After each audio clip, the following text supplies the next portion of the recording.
নমস্কার, আমি জয়ন্ত সরকার।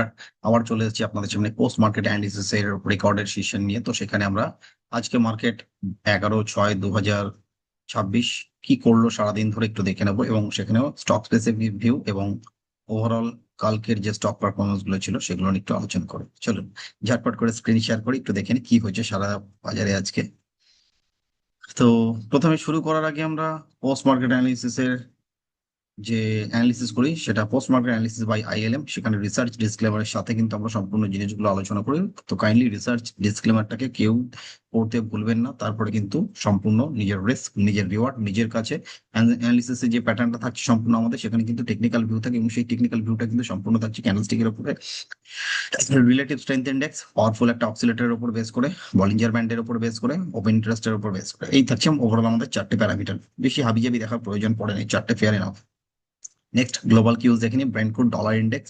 পাশাপাশি যদি মেজর কিছু সেক্টরাল স্পেসিফিক ভিউ দেখার থাকে তো দেখে নিই আমরা। পাশাপাশি আমাদের থাকে ডোমেস্টিক কিউজ, ইউএসডি আইএনআর এর মোমেন্টাম, পাশাপাশি ইন্ডিয়া ভিক্স কি করছে, নিফটি ফিফটি আপাতত আজকে কি করেছে, সেক্টর স্পেসিফিক কিছু দেখার থাকলে দেখলাম। না হলে পরে আমরা ফাইনালি চলে আসি সেখান থেকে তিনটে top pix for next day. And যদি কিছু অপশন স্ট্র্যাটেজি বা ফিউচার স্ট্র্যাটেজি থাকে ফর ইন্ডেক্স পারপাস, আমরা সেটা দেখি। চলুন চটপট করে আমরা স্ক্রিনে শেয়ার করবো পরে।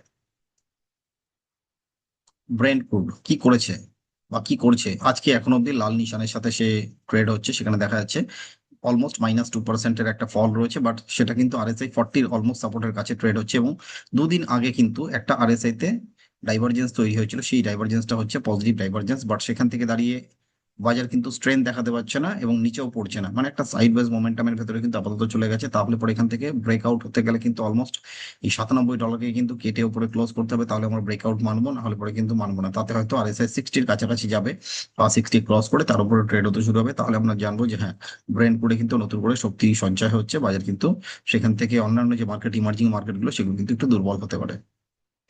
ডলার কি করছে একটু দেখে নিন। ডলার একটা ইন্টারেস্টিং চার্ট প্যাটার্ন তৈরি হয়েছে, সেখানে একটা ডাইভারজেন্স হয়েছে। এই দুটোই কিন্তু বাজারের এনিমি বা শত্রু। তো ডলার ইন্ডেক্স একটা সুন্দর ব্রেকআউট দিচ্ছে, আরএসআই 60-র উপর একটা বুলিশ মারুবুজু চার্ট প্যাটার্ন তৈরি করেছে, বাট সেখান থেকে ফাইনালি গতকাল কিন্তু একটা ডাইভারজেন্স তৈরি করেছে, যেটাকে বলা হচ্ছে নেগেটিভ ডাইভারজেন্স। এবং আজকে কিন্তু এখন অব্দি ফ্ল্যাট ডলার ইন্ডেক্স, সামান্য পজিটিভ হচ্ছে সামান্য নেগেটিভ হচ্ছে। বাট এই ডাইভারজেন্সটা কিন্তু ততক্ষণই শক্তি থাকবে ডাইভারজেন্সে যতক্ষণ আজকের যে প্রাইস অ্যাকশন ক্লোজ করবে, যদি সেটা রেডে ক্লোজ করে তাহলে ডাইভারজেন্স ওয়ার্ক করবে, আদারওয়াইজ কিন্তু এই ডাইভারজেন্স ফেলিওর হতে পারে। চোখ রাখতে হবে সম্পূর্ণ ক্লোজিং এর উপর বেস করে, যে ডলার কি করছে তার মোমেন্টামকে চেজ করতে যাবেন না, ক্লোজিং এর উপর বেস করে তারপরে ডিসিশন নেবেন যে হোয়াট উই শুড ডু। গতকাল ডাও জোন্স কি করেছে দেখুন। বিয়ারিশ চার্ট প্যাটার্ন তৈরি হয়েছে, পিআরডি ছিল, জাস্ট পজ নিয়েছে, কাজ করেনি, পিআরডি ফেলিওর হয়ে গেছে। বাজার সেখান থেকে নিচে 2% ফল ডাও জোন্সে। কেন এসছে তার পিছনে লজিক জানতে হবে, প্রাইস অ্যাকশন জানতে হবে, যে প্রাইস অ্যাকশন কিন্তু সবার আগে, তারপর কিন্তু ইন্ডিকেটর। নেক্সট হচ্ছে ন্যাসড্যাক। ন্যাসড্যাকেও সেম সিনারিও, প্রাইস অ্যাকশনে দেখা যাচ্ছে একটা ভয়ঙ্কর নেগেটিভ ডাইভারজেন্স ছিল, সেখান থেকে প্রাইস কোনোভাবেই কিন্তু নিজেকে আটকে রাখতে পারেনি, কারণ সেখানে খুব বাজে বাজে ক্যান্ডেলস্টিক হয়েছিল, ডার্ক ক্লাউড কাপার, বিয়ারিশ কিকার, পরপর এসছে বিয়ারিশ মারুবুজু, রেঞ্জ ব্রেকডাউন, সমস্ত কিছু একসাথে হয়ে গেছে, মানে ন্যাসড্যাক কিন্তু আপাতত স্ট্রেংথ নেই। গতকালও তার জন্য কিন্তু 2%-এর ফল। চলে আসবো ঝটপট করে আমরা বাকি চার্টের দিকে। সোনা বা আমাদের রূপও কি করেছে সেটা একটু দেখে নেবো। গোল্ড সিলভারের অবস্থা ভালো নয়, খুব খারাপ। যেটা ইউএক্স গোল্ড যে চার্টটা রয়েছে সেখানে দেখতে পাচ্ছি গতকাল কিন্তু অলমোস্ট 5%-এর ফল এসছে। তো সেখানে দাঁড়িয়ে আমাদের যে গোল্ড, ভারতীয় যে গোল্ড ফিউচার্স, সেটাও কিন্তু গতকাল অলমোস্ট এখান থেকে 3%-এর ফল। আজকেও কিন্তু এখন অব্দি নেগেটিভের সাথে চলছে, 1,47,500-600-র কাছাকাছি কিন্তু মোমেন্টাম দিয়ে চলছে। পাশাপাশি সেখান থেকে দাঁড়িয়ে সিলভার কি করেছে, সিলভারকে একটু দেখে নেবো। সিলভারের গতকালের যে চার্ট ছিল, যেটা ইউএস যে চার্টটা, সেটাও কিন্তু গতকাল ভালো ফল দিচ্ছে, অলমোস্ট 3% ফল, মানে সব জায়গায় ডাউন ট্রেন্ড, কোনো মার্কেটকে টিকতে দিচ্ছে না বাজার। এবং ইন্ডিয়ান যে সিলভার গতকাল কিন্তু ফল ছিল, সেখানটা অলমোস্ট 3,000 পয়েন্টের, আজকেও কিন্তু অলমোস্ট 600 পয়েন্টের ফলের সাথে মোমেন্টাম নিয়ে দাঁড়িয়ে রয়েছে নিচে, একদম আরএসআই 16-14 নিচে, মানে একদম ভেরি স্ট্রং ট্রেড হচ্ছে, দেখার কিছু নেই। নেক্সট S&P 500 কি করেছিল, সেও গতকাল কিন্তু অলমোস্ট 2.5% বা 1.5%-এর কাছাকাছি একটা ফল, আর সেই 40-র কাছাকাছি এসে দাঁড়িয়ে রয়েছে। আজকে কি করবে দেখতে হবে ক্লোজিং এর উপর বেস করে। নেক্সট চলে আসবো আমাদের ইন্ডিয়ান মার্কেটের চার্টে। মানে ইন্ডিয়ান যে কিউজ গুলো, গ্লোবাল ডোমেস্টিক কিউজ, তার মধ্যে ইউএস ডলার যেটা রয়েছে, সেই ইউএসডি আইএনআর যেটা, সে কিন্তু আপাতত পজিটিভ, আবার কিন্তু 60-র দিকে ওঠার চেষ্টা চলছে। চোখ রাখবো চার্টের দিকে। চার্টের অবস্থা ভালো নয় কিন্তু, মানে ইন্ডিয়ান মার্কেটের অবস্থা ভালো নয়, এদের ইম্প্যাক্টটা যেহেতু খারাপ। ফিক্স কিছু করেনি, ফিক্স একদম flat, flat to negative closing হয়ে গেছে। আমরা একটু দেখে নেবো যে গতকাল আমরা যে স্টকগুলো আলোচনা করেছিলাম তার মধ্যে প্রথম স্টক ছিল নেসলে ইন্ডিয়া। আমি বলেছিলাম যে একটু ডাউন সাইডে যদি নেসলেকে পাওয়া যায় তাহলে পরে সেটা বেস্ট এন্ট্রি হবে, বাট আজকে কিন্তু ডাউন সাইডে এসছে, তাহলে পরে আমাদের রিস্ক রিওয়ার্ড রেশিওটা কিন্তু অনেকটা ফেভারেবল হবে। অলমোস্ট 1360-70 এই জায়গা, 1385 বলেছিলাম আমরা স্টপ লসের জায়গা, তো সেটাকে চোখ রেখে কাজ করবেন, কারণ এখান থেকে কিন্তু একটা রিজেকশন এসছে প্রাইসে। তো 1385 কিন্তু স্ট্রিক্ট স্টপ লস হবে যদি কেউ আজকে ক্লোজিং বেসিসে এন্ট্রি করে থাকেন। কিছুটা নিচে পাওয়া গেছে, ইট ইস এ গুড সাইন। তাতে কি হচ্ছে, রিস্ক রিওয়ার্ড রেশিওটা অনেকটা ফেভারেবল হয়। এর পাশাপাশি আরো দুটো স্টক আমরা গতকাল আলোচনা করেছিলাম, যে দুটোর মধ্যে একটা ছিল বুলিশ, একটা ছিল বিয়ারিশ। প্রথম স্টক ছিল তার মধ্যে আমাদের গ্লেনমার্ক। গ্লেনমার্ক কিন্তু একটা পজিটিভ ডাইভারজেন্স বানিয়েছিল, বাট আজকে একদম ফ্ল্যাট, ফ্ল্যাট। তো সেখানে ড্রাগন ফ্লাই রোজির বানিয়ে আপাতত ফ্ল্যাট হয়ে দাঁড়িয়ে রয়েছে, আপাতত তাতে কোনো বিশেষ মোমেন্টাম হয়নি, ঠিক আছে। কারো যদি পজিশন থাকে ওয়েট করবেন, ঠিক আছে, স্টপ লসকে মাথায় রেখে কাজ করবেন। জাইডাস লাইফ, এই স্টকটি আমাদের বেয়ারিশ স্টক ছিল, গতকালের হাইকে আমরা অলমোস্ট বলেছিলাম যে সেটা কিন্তু আমাদের স্টপ লস 1325, 1125, 25-25 ছিল আমাদের স্টপ লস, বাট তার ধারে কাছে যেতে পারেনি। বাট যারা উপরের দিকে এন্ট্রি পেয়েছেন, মানে সেলের যেহেতু এটা একটা স্ট্র্যাটেজি, তো সেটা কিন্তু ভালো ওয়ার্ক করবে, কারণ এখানে 1105-60 ক্লোজ ছিল, আজকে 1105-90। মানে এখানে জাইডাস লাইফ কিন্তু আবার ডাইভারজেন্স বানিয়েছে, ঠিক আছে, মানে কিন্তু ইন্ডিকেশন দিচ্ছে যে আমার কিন্তু স্ট্রেংথ ওপরে নেই, কারণ এর আগে কিন্তু অলরেডি ডাইভারজেন্স এই সব জায়গা থেকে ছিলাম। জাস্ট একটু দেখিয়ে দিই আপনাদের, অলমোস্ট এই সমস্ত জায়গায় একটা কিন্তু ভালো রকমের ডাইভারজেন্স তৈরি হয়ে বসে রয়েছে, এবং সেখানে যখন মাল্টিপল ডাইভারজেন্স চার্টে আসে সেটা কিন্তু মার্কেটের যে এফেক্ট হয় সেটা কিন্তু ডাউন ট্রেন্ডের একটা সূত্রপাত হয় ডাইভারজেন্সের ফলে। তো চোখ রাখবেন চার্টের দিকে, প্রাইস কিন্তু ব্রেকআউট করতে পারছে না, অ্যাজ ওয়েল অ্যাজ আরএসআই এর কিন্তু কোনো রকম ব্রেকআউট নেই, যে প্রিভিয়াস হাই গুলো যেগুলো রয়েছে মোমেন্টাম, সেই মোমেন্টামকে কিন্তু ব্রেকআউট করতে পারেনি, ঠিক আছে। চোখ রাখবেন চার্টের দিকে।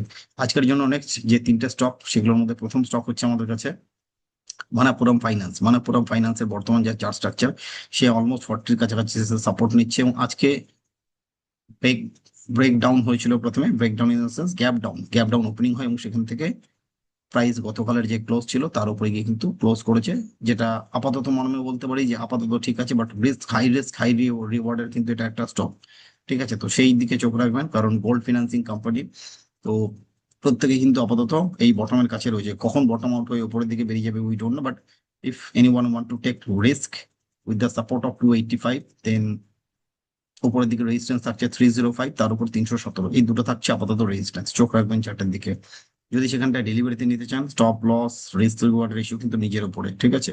কালকে মার্কেট কোথায় খুলবে তার উপর বেস করে কিন্তু এন্ট্রি করবেন। যদি কোনোভাবে এর নিচে ওপেনিং হয়ে গেল, গতকালের আজকের যে ওপেনিং ছিল তার নিচে যদি ওপেন হয়, তাহলে পরে please avoid this kind of chart pattern. তো সেখানে দাঁড়িয়ে কেউ যদি ফিউচার ট্রেড করতে চান আগামীকালের জন্য, যদি এর নিচে পান, ইট ইস এ বেটার বেট, কারণ 285 হবে আমাদের কাছে স্টপ লস, তাতে কিন্তু রিস্কটা অনেকটা বেশি, অলমোস্ট 13,000-এর কাছাকাছি কিন্তু রিস্ক থাকছে। যদি কেউ নিতে পারেন তাহলেই কাজ করবেন, না হলে ক্যাশে একটা দুটো নিয়ে কাজ করুন তবু আচ্ছা, হাই রিস্ক নিয়ে হাই রিটার্নের দিকে এগোবেন না। নেক্সট স্টক হচ্ছে আমাদের জন্য 361 ওয়াম। 361 ওয়ামেও কিন্তু আজকে একটা সুন্দর kind of piercing candlestick pattern, but pure piercing candlestick বলা যায় না এটাকে, হাফ পিয়ার্সিং তৈরি হয়েছে। বাট একটা গুড সাইন কি রয়েছে, এখানটা একটা পজিটিভ ডাইভারজেন্স ছিল, যে 8 জুন থেকে আমাদের এখানে 10ই জুন, এর ভেতরে কিন্তু প্রাইস লোয়ার লো বানিয়েছে, বাট আরএসআই কিন্তু হায়ার লো বানিয়েছিল, তার জন্য এটাকে বলবো পরিষ্কার কিন্তু একটা পিয়ার্সিং ক্যান্ডেলস্টিক প্যাটার্ন।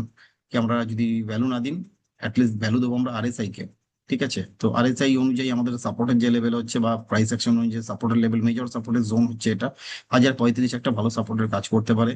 যদি সেই সাপোর্টটা হোল্ড করে তাহলে 1103 হচ্ছে নেক্সট রেজিস্ট্যান্স, তার উপরে কিন্তু 1130 হচ্ছে নেক্সট রেজিস্ট্যান্স, ঠিক আছে। 1103, 1130, কেউ গুলিয়ে ফেলবেন না কিন্তু, ঠিক আছে। 1103, 1130 আবার অনেকের পক্ষে আবার মনে রাখাও সহজ, ঠিক আছে। 1103 মানে দুটোতেই কিন্তু 3 আছে, 11-3, 11-3, একটা শূন্য আগে একটা শূন্য পরে, ঠিক আছে। তো সেখানে দাঁড়িয়ে যদি কেউ মনে করেন ডেলিভারিতে করবেন এন্ট্রি, তো চয়েস ইজ ইয়ার্স। আর সেখানে দাঁড়িয়ে কেউ যদি ফিউচারে কাজ করেন, কাইন্ডলি একটা পুট অপশন নিয়ে যাবেন, তাতে আপনার যে নিচের দিকে রিস্কটা সেটা 6,500 7,000 টাকা রিস্ক থাকছে, সেটা নিয়ে যদি এগোতে পারেন তাহলেই পরে এগোবেন, ঠিক আছে। নেক্সট স্টক, সেটি হচ্ছে আমাদের জন্য টাইটান। টাইটান এটাও কিন্তু একটা জুয়েলারি কোম্পানি, আর আগেরটা ছিল জুয়েলারি বা gems and jewellery financing company. তো সেখানে দাঁড়িয়ে আপাতত আমাদের যে টাইটানের যে চার্ট স্ট্রাকচার, সে কিন্তু আরএসআই 40 সাপোর্টের কাছাকাছি দাঁড়িয়ে রয়েছে। তাতে মেজর সাপোর্ট আপাতত যেটা দেখতে পাচ্ছি ইনিশিয়ালি 3960 ভালো সাপোর্ট, রেজিস্ট্যান্স হচ্ছে 4180, তার উপর রেজিস্ট্যান্স হচ্ছে 4270। চোখ রাখবেন চার্টের দিকে, সাপোর্ট রেজিস্ট্যান্স গুলোকে দেখবেন আমরা কোথায় কোথায় মার্ক করেছি, সেই লেভেলগুলোকে কিন্তু কোনোভাবে কিন্তু ইগনোর করবেন না, ঠিক আছে? তাতে আপনারা যদি ডেলিভারিতে নিতে চান, চয়েস ইজ ইয়ার্স, ফিউচারে নিতে চাইলেও চয়েস আপনার, আমার কোনো চয়েস প্রায়োরিটি নেই, বাট রিস্কটা মাথায় রেখে কাজ করবেন। তার জন্য রিস্কটাকে আমি দেখিয়ে দিই যে সেখানটা আমাদের রিস্ক লোয়ার সাইডে থাকছে 3960। যদি 3960-তে চলে আসে তাহলে আপনার সাথে যদি একটা পুট থাকে আপনার কিন্তু অনেকটা সেফটি দেবে। অলমোস্ট কিন্তু 6500-7000 টাকা রিস্কের উপর দিয়ে চলে যাবে। যখন আপনি নেকেড ফিউচার নিয়ে কাজ করবেন তার থেকে কিন্তু এটা অনেক সেফ এবং সিকিউর, ঠিক আছে? চোখ রাখবেন চার্টের দিকে এবং সেখানে দাঁড়িয়ে রিওয়ার্ডটাও দেখে নেবেন যে কি রিওয়ার্ড আসছে, কারণ টার্গেট অনুযায়ী রিওয়ার্ডটাকে সেট করে করে এক্সিট করবেন। আমাদের আজকে নিফটি নিয়ে একটু আলোচনা করুন। নিফটি থেকে লাস্ট কদিন ধরে আমরা নিচেই মানে শেষের দিকে আলোচনা করছি। তো সেখানে দাঁড়িয়ে আমরা দেখতে পাচ্ছি এই নিফটির যা চার্টের কন্ডিশন, গতকাল আমরা বলেছিলাম 23,440 হচ্ছে বেস্ট জায়গার রেজিস্ট্যান্স, যেখান থেকে একটা সেলিং প্রেশার আসতে পারে। আজও কিন্তু বাজার অলমোস্ট 327, অলমোস্ট 100 পয়েন্টস আগে থেকে ঘুরে গেছে। তো আমরা অলরেডি একটা সেলিং এর স্ট্র্যাটেজি বলেছিলাম, তো সেই স্ট্র্যাটেজি অনুযায়ী কিন্তু অনেকটা সুযোগ দিয়েছিল আজকে। যদি কেউ সেখানে দাঁড়িয়ে স্ট্র্যাটেজি ডিপ্লয় করতে চান, এখনো স্ট্র্যাটেজি ডিপ্লয় করার জন্য বেস্ট অপশন রয়েছে আপনাদের কাছে, সেটা হচ্ছে আমাদের কাছে। আমরা এলটিপি ক্যালকুলেটর দেখে একটুখানি ইভ্যালুয়েট করব। ইভ্যালুয়েট যদি করি, এখানটা আমাদের মোটামুটি যে রেঞ্জ গুলো বেরিয়ে আসছে নিফটিতে নেক্সট এক্সপায়ারি অনুযায়ী, তাতে কিন্তু আমাদের অলমোস্ট ভ্যালু আসছে। এখানে আমাদের হাইয়েস্ট ওপেন ইন্টারেস্ট কিন্তু পড়ে রয়েছে অনেক নিচে, ঠিক আছে? অলমোস্ট 21,200-200 কাছাকাছি কিন্তু আমাদের হাইয়েস্ট ওপেন ইন্টারেস্ট পড়ে রয়েছে, এবং সেকেন্ড হাইয়েস্ট ওপেন ইন্টারেস্ট এখন অব্দি সেই 22,000-এ কিন্তু ইন্ট্যাক্ট রয়েছে। তার জন্য মার্কেটে কিন্তু আপাতত বুলিশ চার্ট প্যাটার্ন দেখতে পাচ্ছি না আমরা, বেয়ারিশ চার্ট প্যাটার্নের সম্ভাবনা তৈরি হয়ে রয়েছে, এবং বাজার যদি কোনোভাবে ব্রেকডাউন করে সেটা কিন্তু অলমোস্ট 23,500, এই 22,500, 22,700 এই লেভেলগুলো কিন্তু রিটেস্ট আসতে পারে। তো সেখানে দাঁড়িয়ে বেস্ট স্ট্র্যাটেজি হচ্ছে আমাদের জন্য আপাতত মর্মে 23,200 পুট অপশনের সাথে এগোনো, এবং 23,100 পুট অপশনের সাথে। কিভাবে এগাবো তার জন্য যে স্ট্র্যাটেজিটা রয়েছে সেই স্ট্র্যাটেজিটা আমি জাস্ট আপনাদের দেখিয়ে দিই। এটি হচ্ছে একটা ফ্রি প্ল্যাটফর্ম যেখানে আপনারা নিজেরা স্ট্র্যাটেজি বানাতে পারেন। এই অপশন সেগমেন্টটা রয়েছে এখানে, তার নাম হচ্ছে অবস্ট্রা ডিফাইনেজ.com। এখানে এসে আপনারা যে কোনো স্ট্র্যাটেজিকে নিজেদের মতন তৈরি করতে পারেন। এখানে আপনারা জাস্ট এখান থেকে চেঞ্জ করে অপশন সিলেক্ট করবেন, করার পরে এক্সপায়ারি সিলেক্ট করে নেবেন।